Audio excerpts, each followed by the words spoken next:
Seja bem-vindo ao Seminário de Teologia e Vida Cristã, Palavra da Vida. Você está em mais um curso de teologia cuja proposta é fazer alargar o seu conhecimento na área teológica, um curso descomplicado, contextualizado, provocativo, reflexivo e que faça sentido para a nossa vida cotidiana, porque entendemos que não só a construção conceitual da teologia, respeitando as correntes da teologia construída nesses quase 2000 anos, mas isso só não é suficiente.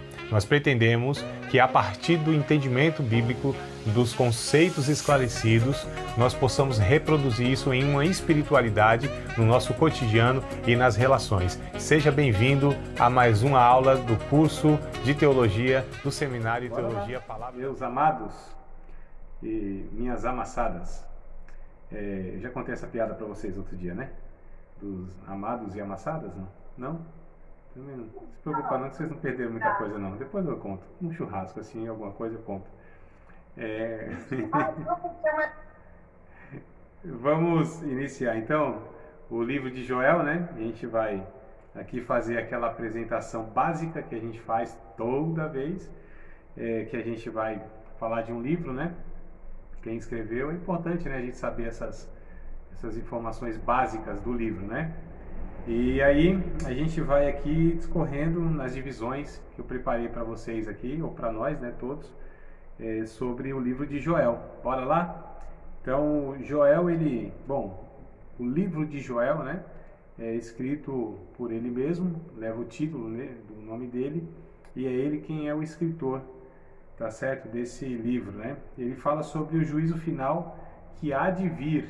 Então, o tema, né, o teor da carta aí é sobre o juízo final, tá? Que virá. Então ele escreve a respeito de um juízo de Deus, embora lá estava acontecendo, né, na época, a gente vai ver aqui, né, historicamente tinha acontecido alguma coisa lá que ele identificou como sendo uma intervenção de Deus, um castigo de Deus, né, uma punição de Deus lá na ocasião. Mas ele fala de um juízo que vai vir futuramente.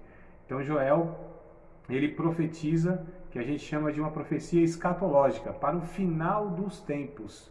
Então olha só, lá desde o Antigo Testamento, Deus já estava usando essas pessoas para falar a respeito do final dos tempos, né? Que coisa, a gente viu Daniel, inclusive, né? Alguns livros passados aí, a gente viu Daniel, a gente vai ver Zacarias também mais para frente, né? Que também são profetas que Deus usa para falar a respeito do final da história humana, irmãos. Olha que coisa tremenda, né? Só para mostrar, quer dizer, não é só para mostrar, né? Mas a gente percebe que Deus, ele não é pego de surpresa. Deus, ele já sabe o que vai acontecer lá no final de todas as coisas, né? É por isso que nós temos em Deus segurança, é por isso que a palavra de Deus para nós é digna de confiança, porque aquilo que vai acontecer já está escrito. Então a gente não é pego de surpresa, a gente não tem o futuro nem da nossa vida pessoal e nem da humanidade, da história humana, como sendo algo vago, algo obscuro, né? Assim, uma interrogação. Não, nós já sabemos do final de todas as coisas, né? É por isso que a gente vive de uma maneira tranquila, no sentido de não nos desesperarmos. A situação pode estar difícil, a situação mundial, a situação econômica, a situação cultural, religiosa, enfim, a nossa situação no sentido mais individual pode estar difícil, né?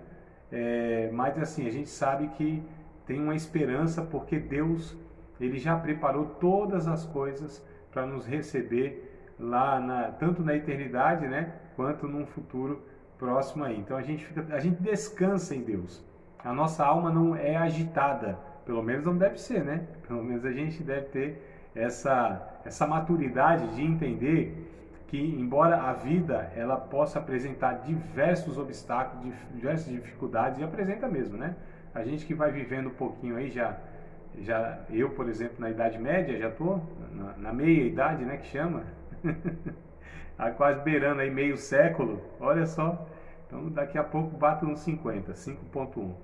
E a gente já vai entendendo, né, como a vida é difícil, como a vida é de adversidades mesmo, né? Eu não estou aqui dizendo que a vida é ruim, não, pelo contrário, a vida é muito boa, glória a Deus por isso. Nós temos, né, alguns privilégios em relação a tantas outras pessoas. Então Deus tem nos abençoado. Primeiro porque nós conhecemos o nosso Senhor. Primeiro porque nós temos salvação. Primeiro que aconteça o que nos acontecer nesta vida, a gente tem a garantia da vida eterna, né? Porque nós confiamos no sacrifício de Cristo. Nós confiamos na graça de Deus.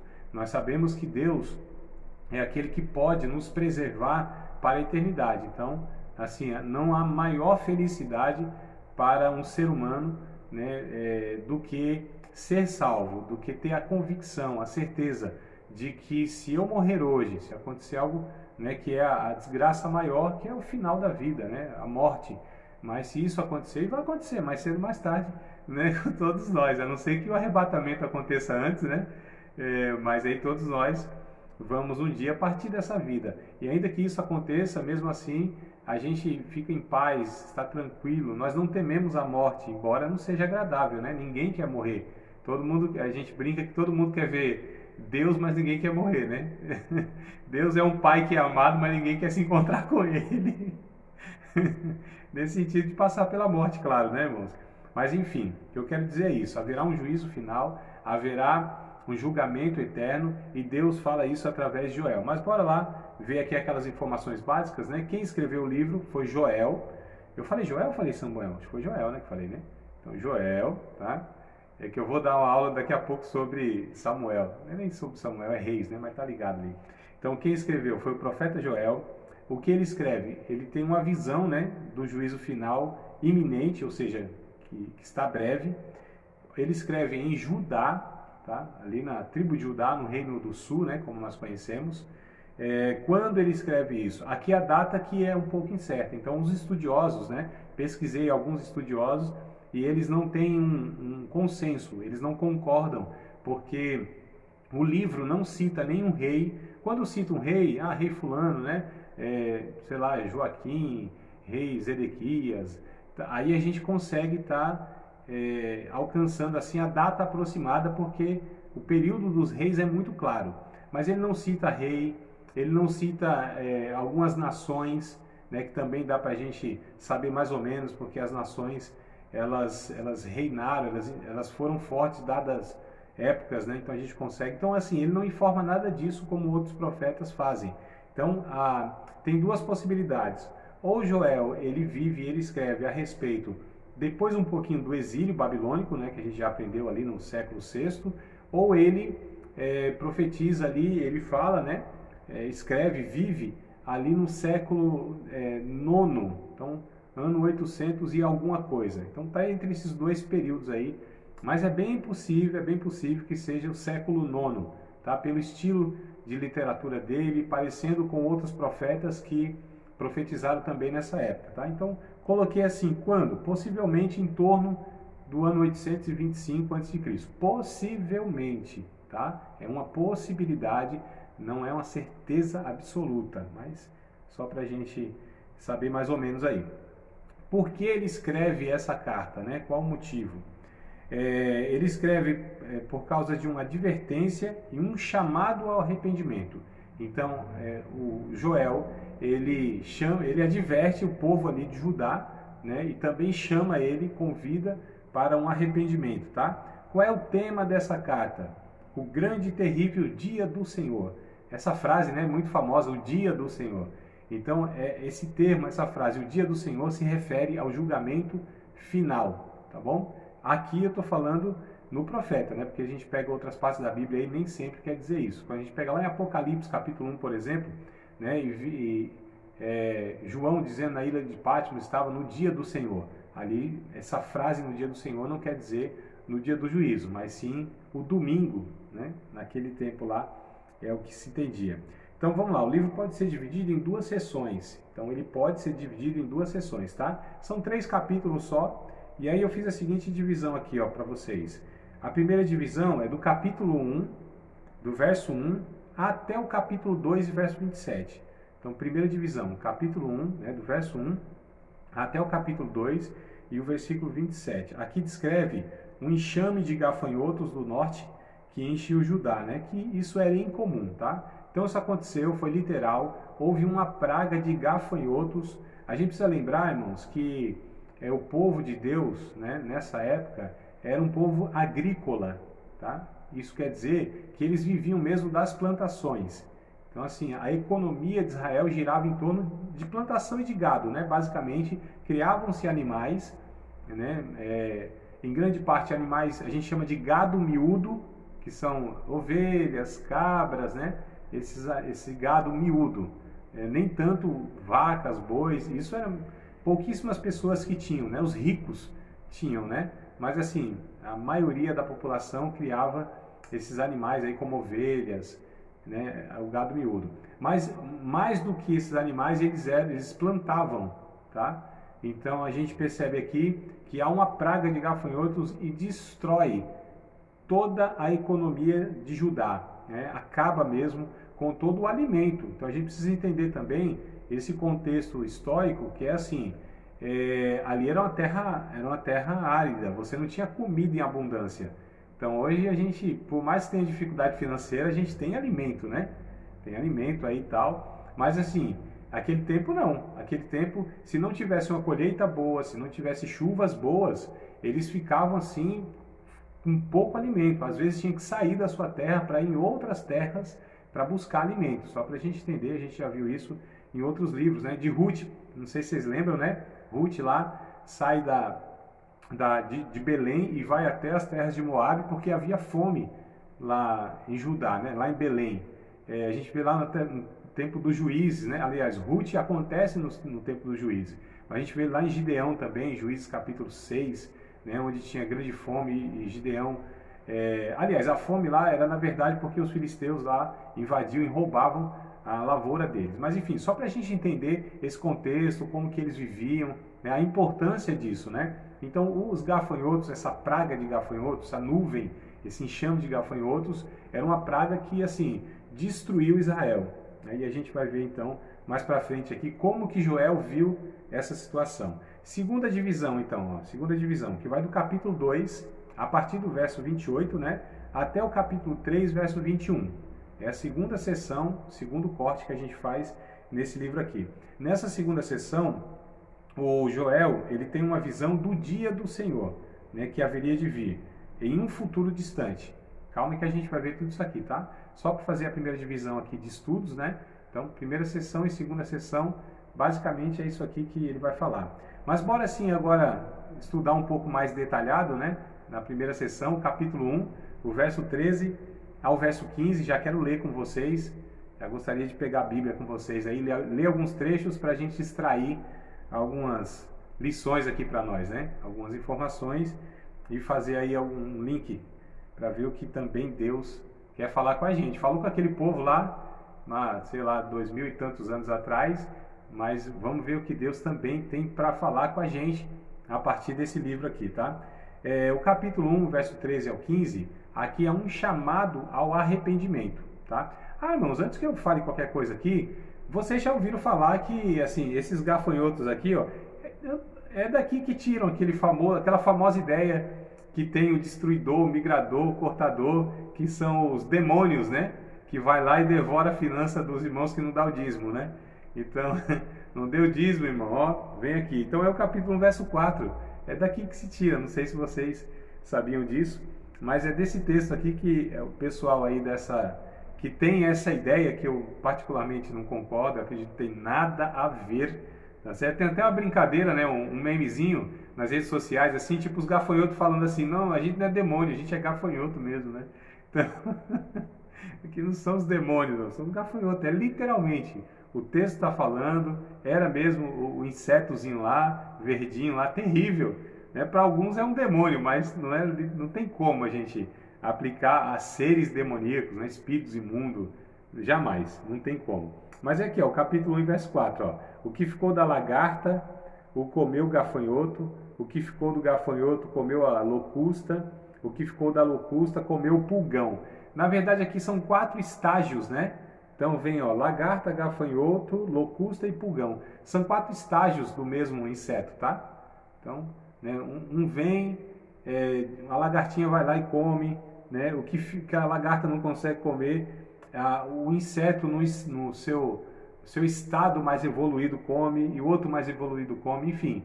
é aqui todos os estágios desse inseto aí. Mas aqui, ó, são gafanhotos, literalmente gafanhotos, não tem como a gente pegar isso aqui e fazer uma aplicação que são demônios que vai lá roubar a prosperidade enfim, o salário daqueles que decidiram por um motivo ou por outro não dar o dízimo, não contribuir ou não ser generoso, tá, irmãos? Então, tem que ter muito cuidado com esse negócio aí. Mas vamos lá. Então, aqui no capítulo 1, verso 13, 14 e 15, diz assim, ó: Cingi-vos e lamentai-vos, sacerdotes. Gemei, ministros do altar. Entrai e passai, vestidos de panos de sacos, durante a noite, ministros do meu Deus. Porque a oferta de manjares e a libação cortadas foram da casa de vosso Deus. Santificai um jejum, apregoai um dia de proibição, congregai os anciãos de todos os moradores desta terra, na casa do Senhor vosso Deus, e clamai ao Senhor. Aquele dia, porque o dia do Senhor está perto, virá como uma assolação do Todo-Poderoso. Então Joel aqui, ele interpreta essa invasão de gafanhotos, né, como castigos pelos pecados de Judá, tá? Ele pede ao povo de Deus, né, que volte para o Senhor rapidamente, para que algo de pior não aconteça. Então aconteceu isso de fato, literalmente, houve, né, nessa ocasião aqui, um enxame enorme, uma nuvem absurda de gafanhotos e destruiu toda a lavoura lá de Judá. Então Joel, ele interpreta, ele entende que foi Deus que ordenou, né? Foi Deus que trouxe isso como uma punição, como um castigo sobre Judá. Então ele convoca, vocês se arrependam, os sacerdotes, os ministros, ou seja, é o pecado que vocês estão cometendo, Deus está trazendo o juízo sobre vocês. Então Joel, ele entende isso, né? Ele vê que é necessário, ele como profeta, advertir o povo e chamar esse povo para o arrependimento, tá certo? Né? Para ver se Deus assim ele não traz juízo maior ainda do que aquele. Então é assim que ele vê.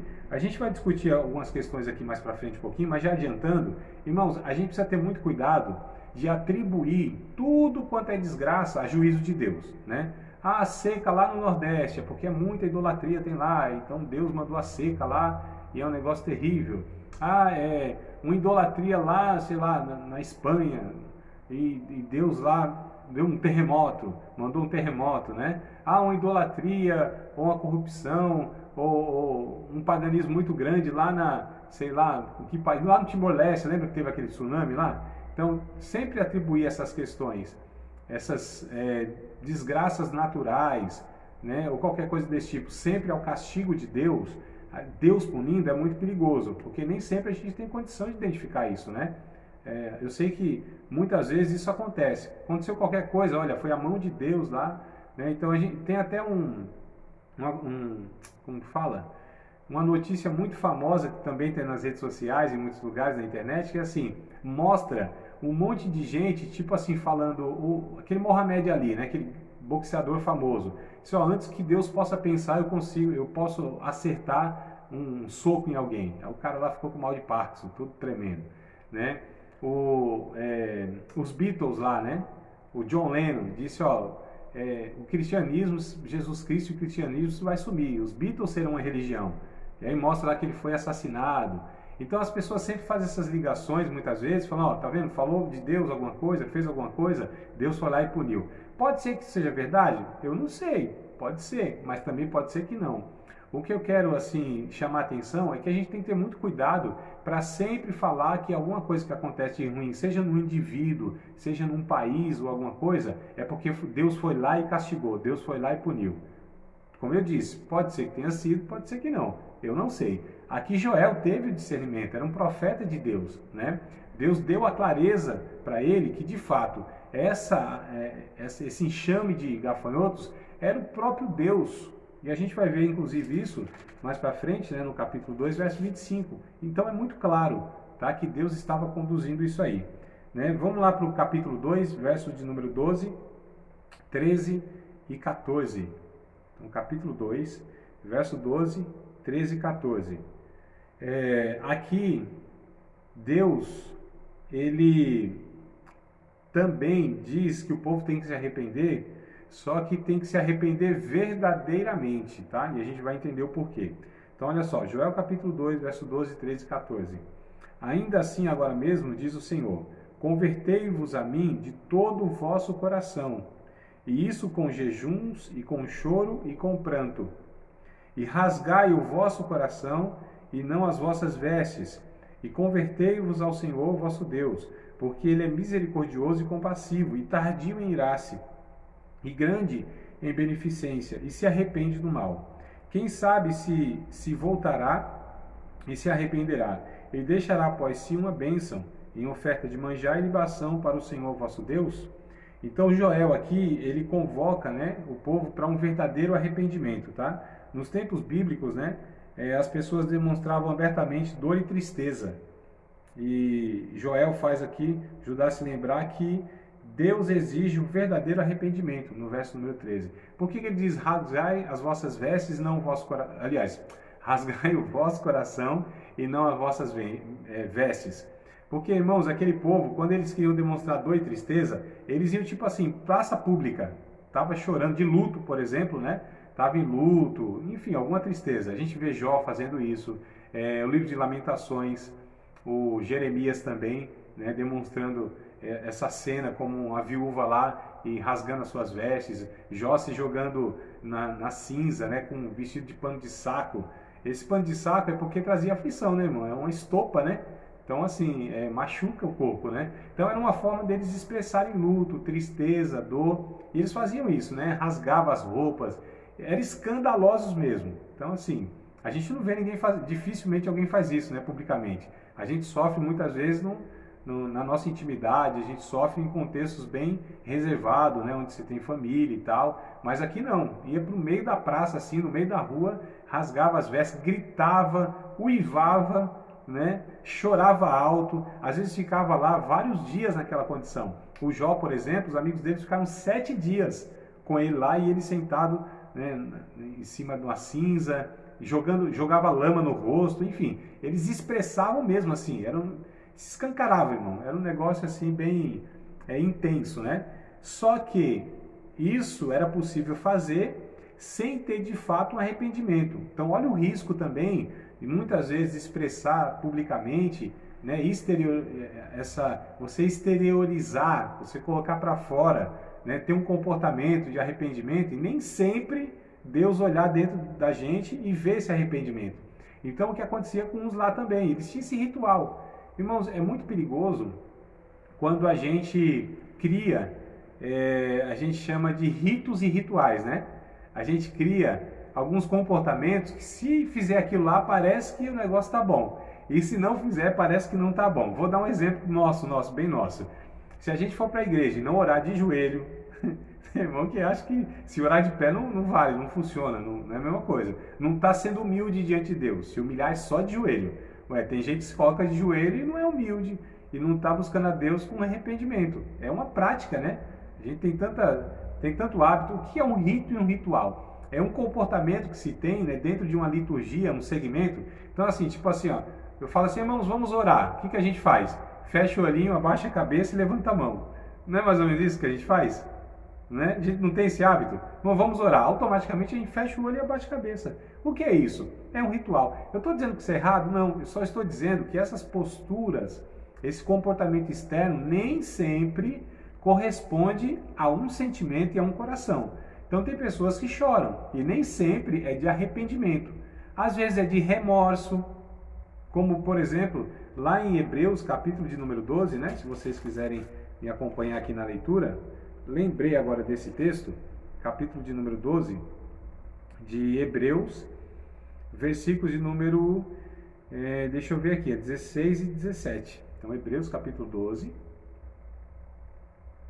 verso 16 e o verso 17. Diz assim, ó: E ninguém seja fornicador ou profano como Esaú, que por um manjar vendeu seu direito de primogenitura.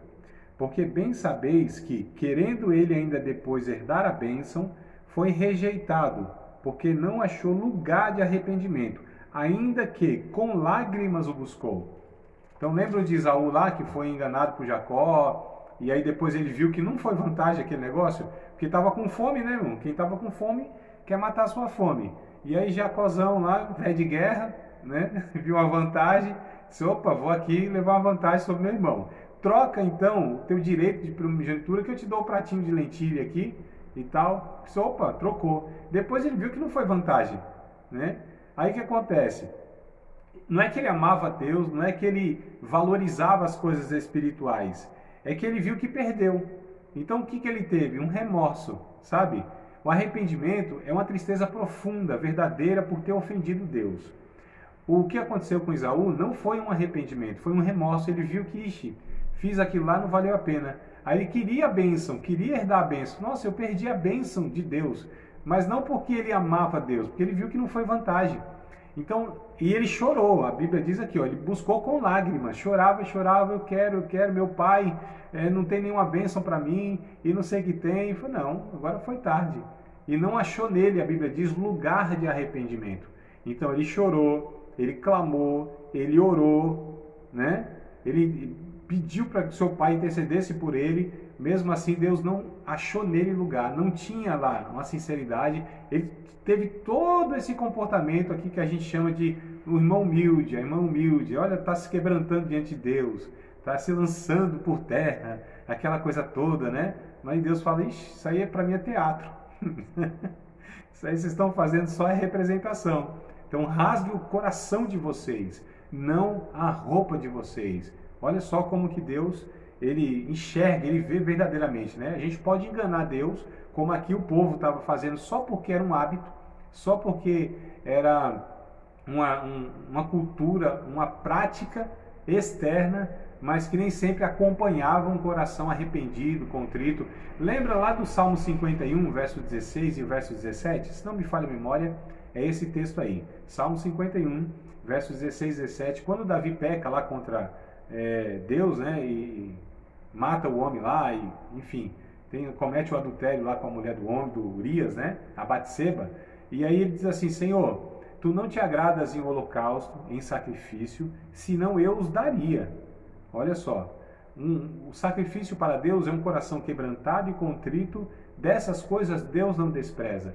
Então Davi bem sabia que essas ofertas, essas questões da lei, elas na verdade não agradavam a Deus. O que Deus sempre desejou foi um coração humilde, um espírito quebrantado, né? Um sentimento verdadeiro. Então é o que Joel aqui ele reprova e ele diz para o povo, vocês fazem tudo isso aí porque faz parte da cultura, é um comportamento, mas arrependam-se verdadeiramente, se quebrante diante de Deus com arrependimento, com choro, com pranto, com lágrimas, mas que isso seja vindo de um coração arrependido, de um desejo de fato de serem reconciliados com Deus, né? Que é o verso de número 13 aqui. Rasgue o vosso coração e não as vossas vestes. Então fica uma lição para nós aí, que a gente tem que ter muito cuidado, que a gente às vezes se preocupa muito, né? Tanto na nossa vida quanto na vida dos outros irmãos, julgando, né? Ah, esse aqui para mim é muito seco. Esse aqui para mim não chorou, né? Não levantou a mãozinha, não deu uma tremida. Então, aqui para mim acho que é muito seco, não é quebrantado, não é humilde, não. A gente julga as exterioridades, né, irmão? A gente julga essa questão sempre da aparência, né? Então, nossa, olha só como é humilde, como é quebrantado, só porque chorou, deu uma tremida na mão. E a voz então? Oh, meu Deus! Aí dá uma tremida na voz assim, pronto. Aí fala, aí é oração. Vamos lá, queridos. No terceiro ponto aqui que eu queria compartilhar com vocês, que é o capítulo 2, né? Ainda o capítulo 2, do verso 18 até o verso 27, tá? Não vou ler não tudo, mas a gente vai pegar esse trecho aqui do capítulo 2, do verso 18 ao 27, né? A resposta de Deus ao verdadeiro arrependimento. Então, olha só, a resposta de Deus ao verdadeiro arrependimento. Eu só vou pegar o verso 25, como eu tinha falado para vocês, tá? Então, aqui por meio de Joel, né? Deus promete abençoar e proteger o seu povo quando o povo de Deus, se arrependesse e se voltasse para ele. Olha o verso de número 25 do capítulo 2. E restituir-vos-ei os anos que foram consumidos pelo gafanhoto, e a locusta, e o pulgão, e a oruga, o meu grande exército. Olha só como o Joel aqui, ele interpreta, né? E Deus falando através dele. Foi o meu exército mesmo. Então Deus chama essa nuvem de gafanhotos, esse enxame de gafanhoto, né? Esses, sei lá, milhões de gafanhotos, como um exército dele, né? É interessante, irmãos, que Deus tem alguns exércitos. Isso quem vai falar é o Salmo. Antes que a gente complete aqui a leitura, para lá para o Salmo, só para a gente ver lá os exércitos de Deus. Muito interessante, Salmo 147, se não me falha a memória, tá? Salmo 147 vai falar aqui dos exércitos de Deus. Então Deus tem alguns exércitos. Eles são, fauna, flora, isso quer dizer toda a natureza, né? O cosmo, ou seja, as estrelas, o planeta, os anjos, Israel e sua igreja. Viram? 5 exércitos de Deus? 5 aqui, 5 exércitos de Deus. Conte comigo, 5. Fauna e flora, toda a natureza, o cosmo, estrelas, planetas e tudo mais. Os anjos de Deus são um exército também. Israel também, um exército de Deus. E a igreja. Deus tem no mínimo 5 exércitos que ele usa na história, de uma maneira ou de outra, né? Então, no passado, no presente e no futuro, ele continua usando ainda esses seus exércitos aí. É 148, tá, irmão? Salmo 148, não é 147, não. Salmo 148, a gente vê aqui os exércitos de Deus. Vou ler aqui com vocês. São só 14 versículos, acho que dá pra gente ler todo ele, né? Louvai ao Senhor desde os céus, louvai-o nas alturas. Louvai-o todos os seus anjos. Olha aqui, os anjos, exércitos de Deus. Louvai todos os seus exércitos. Louvai o sol e a lua, louvai todas as estrelas luzentes. Então, olha só, segundo exército, né? Lua, estrelas luzentes, enfim, toda planeta e tudo mais. Verso 4. Louvai os céus dos céus e as águas que estão sobre os céus. Que louvem o nome do Senhor, pois mandou e logo foram criados. E os confirmou para sempre, deu uma lei que não ultrapassarão. Louvai o Senhor desde a terra, vós baleias, todos os abismos, fogo e saraiva, neve e vapores, vento tempestuoso que executa a sua palavra, montes e todos os outeiros, árvores frutíferas, todos os cedros, as feras, todos os gados, répteis, aves voadoras, reis da terra, todos os povos, príncipes e todos os juízes da terra, rapazes, donzelas, velhos, crianças, que louve ao Senhor, louve o nome do Senhor, pois só o seu nome é exaltado, a sua glória está sobre a terra e o céu. Ele também exalta o poder do seu povo. A palavra que poder no original é chifre, hein, irmão? Então, ele exalta o chifre do seu povo. Na nossa cultura isso não cai muito bem, mas é assim que está no original lá, né? Vamos lá, eu até me perdi aqui, tá? Verso 14. Ele também exalta o poder do seu povo, o louvor de todos os seus santos, dos filhos de Israel, um povo que lhe é chegado. Louvai ao Senhor. Então, nesse Salmo 148, todo o exército de Deus, toda a criação de Deus é convocada a louvar a Ele, tá? Então, entre os exércitos de Deus estão os animais, todos os animais. Lembra que Deus usou lá a jumenta, Deus usou a baleia, Deus usou os corvos, né? Ou seja, os animais, toda a criação de Deus, Deus é Senhor sobre eles. E aqui não foi diferente, a gente viu que Deus usou os gafanhotos, né? Lembra lá também, lá nas pragas do Egito? Lá com Moisés, Deus mandou rã, as